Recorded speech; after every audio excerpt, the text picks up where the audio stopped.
नमस्कार, आप देख रहे हैं सी न्यूज़ भारत और मैं हूं आपके साथ आकांक्षा यादव। वक्त हो चुका है न्यूज़ बुलेटिन का और आज इस न्यूज़ बुलेटिन में हम जानेंगे कि बरेली पुलिस ने किस घटना का क्या खुलासा, गया में किसने किया प्रदर्शन और महाराजगंज में किसकी हुई मौत, ये सब जानेंगे विस्तार से। तो चलिए निगाह डालते इस वक्त की खास खबरों पर।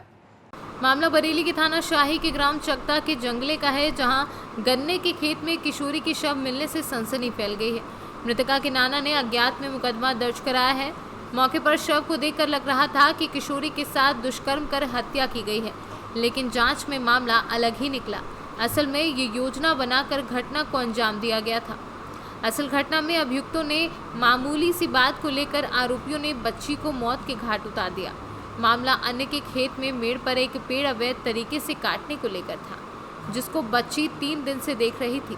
अभियुक्त वीरेंद्र से पेड़ काटने के एवज में कोई नुकसान न होने की बात कहकर चली गई, जिस बात को लेकर आरोपी ने साजिशन बच्ची की हत्या कर दी और शव को पड़ोसी के खेत में 2 अन्य लोगों की मदद से काट दिया था। एक लड़की छात्रा की हत्या हुई थी, उसका खुलासा हुआ है। किस तरह से उन घटना को अंजाम दिया था, क्या कारण था? थाना शाही के अंतर्गत 12 जून को एक 13 वर्षीय बालिका का शव खेत में मिला था और उसके बाद पुलिस द्वारा इसमें हत्या का मुकदमा पंजीकृत किया गया था। पोस्टमार्टम और अन्य कार्यवाही के बाद इसमें पता चला कि जो बालिका है वो अपने खेत पर गई थी और वहाँ पर एक जो व्यक्ति है वीरेंद्र नाम का, ये अपने पॉपुलर का पेड़ है उसको छांट रहा था और 2-3 दिन से वो लगातार खेत पे जा रही थी। उसको ये लग रहा था कि उसका जो खेत बगल में उसको कोई नुकसान ना पहुँचे उसके कटाई छटाई करने से। और इसी बीच जो वीरेंद्र है उसने अपने जो जिस औजार से वो काट छांट कर रहा था उसी से इसके सर पे दे मारा और साथ में वहाँ पे दो अन्य लोग वहाँ पे खड़े थे। उनके द्वारा भी इसमें जब ये लड़की उससे मारने से बेहोश हो गई तो तीनों लोगों के द्वारा उसको फिर पुनः उसको मार दिया गया और ये उसके बाद तीनों ही लोगों के द्वारा उसकी जो लाश है उसको दूसरे प्रतिवादी के खेत में, जिससे कि जो शक है वो दूसरे व्यक्ति के ऊपर जाए, उसके खेत में गोधन के खेत में डाल दिया गया।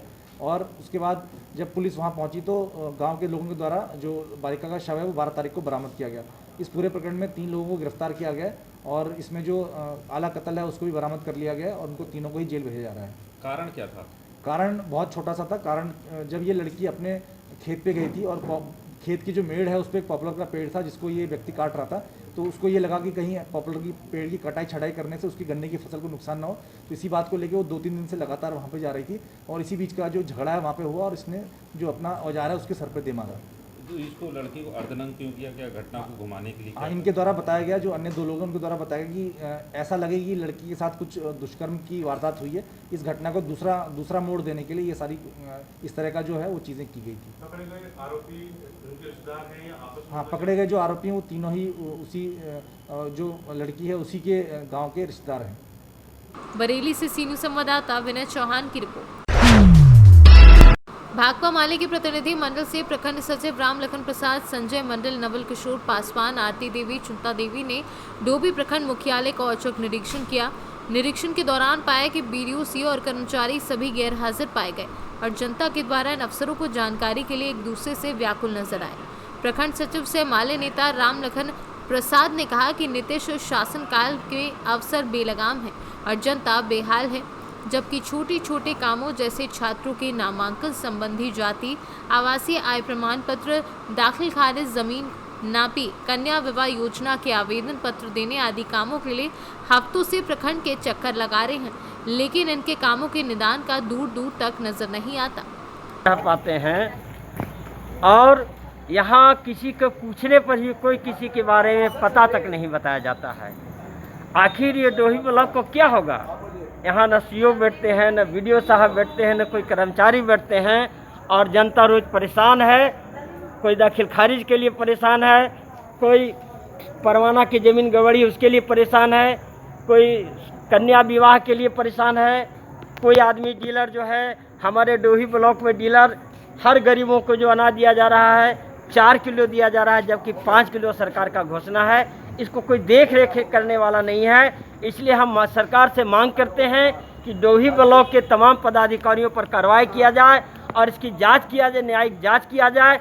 अन्यथा भाकपा माले के लोग इस सवाल पर आंदोलन करेंगे, ब्लॉक को घेरेंगे और अनिश्चितकालीन तक तालाबंदी का घोषणा हम लोग करेंगे। ये हमारी मांग है। आज हम 8 दिन से एक छोटी सी कागज़ के लिए यहाँ जो ज़मीन की गड़बड़ी है, जो अंचल अधिकारी के द्वारा फैसला किया गया है, LRDC के द्वारा फैसला किया गया है रसीद नहीं काटने के लिए, और इसी पर अंचल में ऑनलाइन के जरिए रसीद काट दिया गया है। इसकी जांच के लिए हम 8 दिन से हैरान हो रहे हैं, लेकिन अभी तक कोई पदाधिकारी यहाँ भेंट नहीं होते। जब भी भेंट होते हैं तो कहते हैं कल आइएगा, कल आइएगा, जब भी मुलाकात होता है तो कल आइएगा। आज 8 दिन से हम लोग घूम रहे हैं, और यहाँ कई महिला पुरुष जो हैं अपने कामों के लिए कोई 4 दिन से, कोई 5 दिन से, कोई 8 दिन से, कोई 10 दिन से घूम रहा है, लेकिन कोई इनका गरीबों को, यहाँ के मजदूरों को, यहाँ के महिलाओं को सूद लेने वाला पदाधिकारी नहीं है। इन लोग कान में तेल डाल करके सोए हुए हैं। इस सरकार में, नीतीश जी के सरकार में, और भ्रष्टाचार चरम सीमा पर पहुँच चुका है, अफसरशाही हो चुका है। इसलिए इसकी जांच होनी चाहिए, और हम मांग करते हैं कि यह बिहार सरकार, नीतीश कुमार। गया से सीनू संवाददाता अशोक शर्मा की रिपोर्ट। अखिल भारतीय कांग्रेस कमेटी के सदस्य सह क्षेत्रीय प्रवक्ता बिहार प्रदेश कांग्रेस कमेटी विजय कुमार मिठू, पूर्व वार्ड पार्षद शशि किशोर शिशु, अशोक सिंह, युगल किशोर, राम प्रमोद सिंह, बाबूलाल प्रसाद, विद्या शर्मा, दामोदर गोस्वामी, सकलदेव चंद्रवंशी, अमरजीत कुमार, टिंकू गिरी, विनोद उपाध्याय, राजेश्वर पासवान व अन्य लोगों ने गया शहर में साइकिल से पार्टी की झंडा एवं तख्तियां लेकर वृद्ध आंदोलन में भागीदारी हेतु जन जागरण अभियान शुरू करते हुए कहा कि जून माह में अब तक 13 बार पेट्रोल डीजल का दाम बढ़ने से पेट्रोल सूबे के 25 जिलों में 100 रुपये प्रति लीटर के पार कर गया है तथा डीजल इसके करीब पहुंचने वाला है, जिससे आम जन त्राही कर रहा है। सभी चीज़ों की महंगाई आसमान छू रही है। गया से सीनू संवाददाता अशोक शर्मा की रिपोर्ट। जसपुर जिले के कुनकुरी में 2 दिन पहले तुमला थाना क्षेत्र से चोरी हुई बाइक 2 लड़के सस्ते दाम में बिक्री करने की फिराक में कुनकुरी थाना क्षेत्र में घूम रहे थे। मुखबिर की सूचना मिलने पर कुनकुरी पुलिस थाना प्रभारी भास्कर शर्मा के निर्देश पर प्रधान आरक्षक मोहन बंजारे तत्काल टीम बनाकर खारी झुरैया गांव पहुंचे और एक बाइक समेत 2 लड़के को गिरफ्तार किया। दोनों आरोपी में एक बालिग और दूसरा नाबालिग बताया गया है। वहीं 2 दिन पहले बाइक चोरी की रिपोर्ट तुमला थाने में दर्ज होने से कुनकुरी पुलिस प्रधान आरक्षक मोहन बंजारे ने चोरी की बाइक एवं 2 लड़कों को तुमला पुलिस को सुपुर्द किया है। जसपुर से सीनू संवाददाता दीपक वर्मा की रिपोर्ट। बृजमनगंज नगर पंचायत के सहजनवा बाबू रोड मस्जिद गली पर मंगलवार को एक गड्ढे में डूबने से 2 बच्चों की मौत हो गई, जिसमें आवेद पुत्र लाल निवासी शाहबाद बृजमनगंज व इमरान पुत्र सिराजुद्दीन निवासी बबनी थाना बासी जनपद सिद्धार्थनगर जो अपने ननिहाल बृजमनगंज आया था। महाराजगंज से सीनू संवाददाता इरफान अहमद की रिपोर्ट। अम्बेडकर नगर में कोतवाली अकबरपुर क्षेत्र के ग्राम सभा चिवटी पारा में दबंगों द्वारा किया जा रहा है बंजर जमीन पर अवैध कब्जा। दबंगों का हौसला बढ़ा, नहीं हो रहा इन पर किसी कार्यवाही का असर। प्रशासन के हस्तक्षेप से एक दबंग ने रोका तो दूसरे ने किया शुरू। दूसरे को नहीं है प्रशासन का कोई भी खौफ। वहीं बेरोक टोक चल रहा है निर्माण कार्य। अम्बेडकर नगर से सीनू संवाददाता दीपक वर्मा के साथ धीरेन्द्र नाथ की रिपोर्ट। बदायूं में पति ने की पत्नी की हत्या, ईंट से सिर कुचला और फिर विवाहिता के गले में घोंप दी सरिया। मंगलवार आधी रात को हुई हत्या और सोनी नाम की विवाहिता की हुई हत्या और पति फरार बताया जा रहा है। वहीं परिजनों का रो रो कर बुरा हाल है। पुलिस ने शव कब्जे में लिया और अवैध संबंधों के चलते वारदात की चर्चा। क्या नाम है आपका? अनीता। क्या घटना हुई थी? हमारी लली अपनी बहन की शादी में आई थी रैतरा। अच्छा इनकी सास बुलाए लाई, छोटो भाई बुलाए लाओ, अब फिर ये कल बुलाए लाई अपने घर का हुआ ना जाने रात में कौन सी कागज करी जब आता है मारो काटो जाए। बदायूं से सीनू संवाददाता विनोद कुमार की रिपोर्ट। उत्तर प्रदेश के गाजियाबाद मंडोला आवास विकास पर होने वाली तालाबंदी में सैकड़ों किसानों ने भाग लिया। बता दें कि ये किसान 4 साल से आवास विकास परिषद के विरुद्ध मुआवजे की मांग को लेकर आंदोलन कर रहे हैं। आवास विकास कार्यालय मंडोला के मुख्य द्वार पर तालाबंदी करने का निर्णय लिया गया था, जिसको गाजियाबाद उच्च अधिकारियों की 2 दिन के आश्वासन पर रोक दिया गया। तालाबंदी की सूचना पर अधिकारियों सहित भारी पुलिस बल मुख्य द्वार पर तैनात किया गया। किसानों ने सरकार के विरोध में जमकर नारेबाजी की। गाजियाबाद से सीनू संवाददाता शहजाद खान की रिपोर्ट। प्रयागराज मेजा मुसहर बस्ती के लोगों के द्वारा नारे के साथ शुरू किया गया अनाज बैंक। कोरोना काल में गरीब परिवारों के लिए बहुत बड़ा सहारा बना है। अनाज बैंक के चलते अब इन बस्तियों में किसी को भूखे रहने की नौबत नहीं आती। कोरोना वायरस के चलते लोगों के कामकाज ठप हो गए हैं, रोजी रोजगार मिलना बंद हो गया है, तो गरीब परिवारों में जीवन यापन बहुत बड़ी चुनौती बन गई। ऐसी विपरीत परिस्थिति में अनाज बैंक गरीबों का बहुत बड़ा सहारा बना। वहीं जनपद प्रयागराज के मेजा थाना क्षेत्र के मेजा गांव खास की मुसैर बस्ती में स्थापित अनाज बैंक की संचालिका रीता बनवासी बताती हैं कि अनाज बैंक के सहारे उनकी बस्ती में किसी को भूखा रहने की नौबत नहीं आई। ये जो अनाज बैंक चल रहा है आप लोगों के द्वारा, इसका उद्देश्य क्या है? इसका उद्देश्य सर ये है कि क्या कहते हैं, जैसे यहाँ बस्ती के लोग हैं तो जब अनाज बैंक नहीं था तो पहले कर्ज लेते थे। इस टाइम तो ज़्यादा जून मई और क्या कहते हैं जुलाई में खाने के लिए कुछ नहीं रहता था, बारिश होती थी बहुत। जब से अनाज बैंक हम लोग चला रहे हैं, जिसके पास नहीं रहता है जितना कटोरा ले जाता है, जैसे 5 कटोरा ले गया तो उतना वापस करते हैं मजदूरी करके। जब आ जाता है उनके पास अनाज तो वापस कर देते हैं अपनी ईमानदारी के साथ। ये कब से चल रहा है आप लोगों के द्वारा? ये तो सर 1 वर्ष से ज़्यादा हो गया है। आपका नाम? जी सर, मेरा नाम रीता है। कौन सा गांव है? मेरा गांव सुंदर नगर मेजा खास। आपका नारा?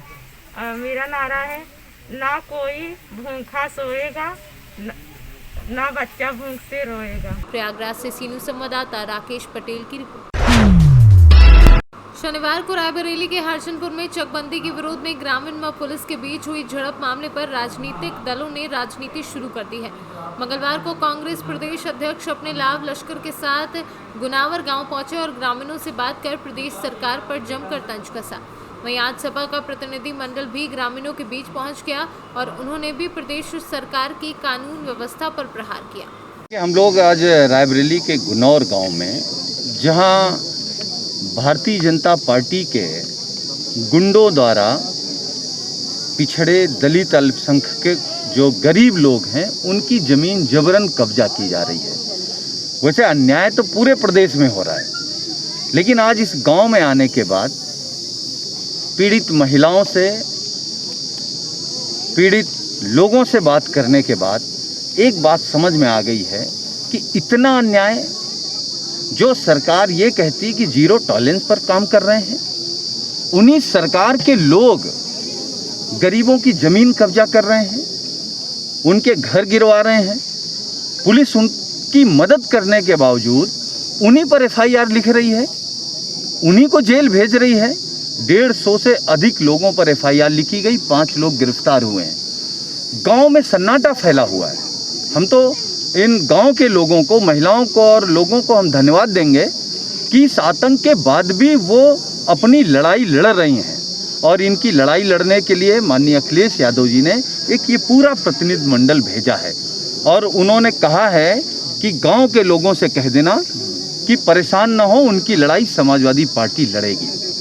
हम एक सवाल कर रहे हैं आप लोगों के माध्यम से, भाजपा बड़ा पिछड़ों की बात करती है, दलितों की बात करती है।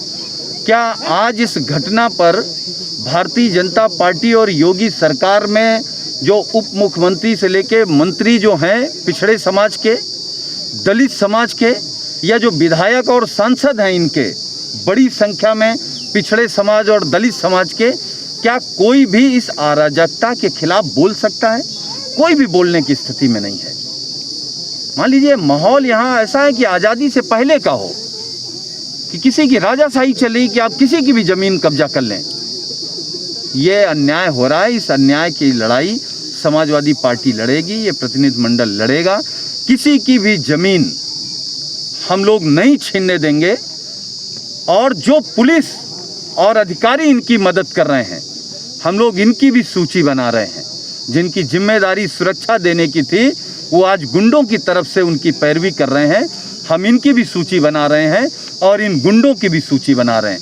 लेकिन आपके माध्यम से ये कह दें कि ये योगी आदित्यनाथ जी की सरकार में जो पिछड़े और दलितों के खिलाफ अन्याय हो रहा है, उनका शोषण हो रहा है, उनको अपमानित किया जा रहा है, उन पर FIR लिखी जा रही है, इसका बदला जरूर उत्तर प्रदेश के सम्मानित जनता 2000।